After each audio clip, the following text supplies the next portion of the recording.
యాదగిరిగుట్ట లక్ష్మీ నరసింహస్వామి ఆలయంలో ఘనంగా ముక్కోటి ఏకాదశి వేడుకలు జరుగుతున్నాయి. ఈ వేడుకలో మంత్రి తుమ్మల నాగేశ్వరరావు పాల్గొన్నారు. గరుడ వాహనంపై శ్రీ లక్ష్మీ నరసింహస్వామి వారు ఉత్తర ద్వార దర్శనం ద్వారా దర్శించుకున్నారు. దీనిపై మరింత సమాచారం మా ప్రతినిధి భద్రాద్రి నుంచి శ్రీనివాస్ అందిస్తారు. లైవ్ ద్వారా శ్రీనివాస్ చెప్పండి.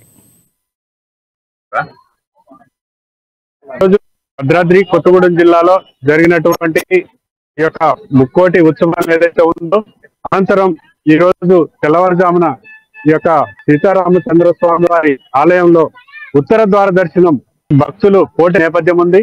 ఇలా ఈ రోజు జరిగినటువంటి ఈ యొక్క ఉత్తర ద్వార దర్శనానికి దేశ నలుమూలల నుంచి వచ్చినటువంటి భక్తులకు ఏ విధమైన అసౌకర్యం కలగకుండా ఆలయ అధికారులు అలాగే వచ్చినటువంటి భక్తులకు ఏ విధమైన అంటే ఇబ్బందులు కలగకుండా అధికారులకు కూడా ధన్యవాదాలు తెలియజేస్తున్నటువంటి నేపథ్యం ఉంది. ఇప్పుడు మన భద్రాచలం వచ్చినటువంటి జగిత్యాల నుంచి వచ్చినటువంటి ఈ యొక్క భక్తులు ఉన్నారు మనతో పాటు. ఆ భక్తులను అడిగి వివరాలు తెలుసుకుందాం. మీరు ఎక్కడి నుంచి వచ్చారు, ఎప్పుడు వచ్చారు, ఎంతమంది వచ్చారు? జగిత్యాల నుండి వచ్చాను. మొత్తం 5 మెంబర్స్ వచ్చాము.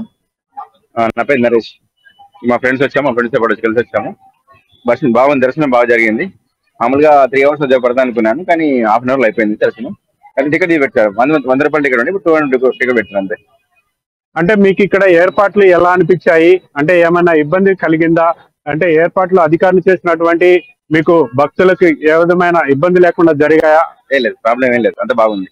అంతకుముందు కంటే చాలా బాగుంది. ఇప్పుడు అప్పుడు కొంచెం ప్రాబ్లం అయింది ఇంతకుముందు వచ్చినప్పుడు, ఇప్పుడు చాలా బాగుంది. చాలా ఫ్రీగా ఉంది దర్శనం. అంతకుముందు టైట్ గా ఉండేది, చాలా బాగా జరిగింది. ఇది ఇటువంటి పరిస్థితి. ఇప్పుడు మనం చూస్తున్నాము లైవ్ లో. ఇక్కడి నుంచే ఉత్తర ద్వార దర్శనం అనేది భక్తులకు ద్వార దర్శనం కల్పించడం జరిగింది.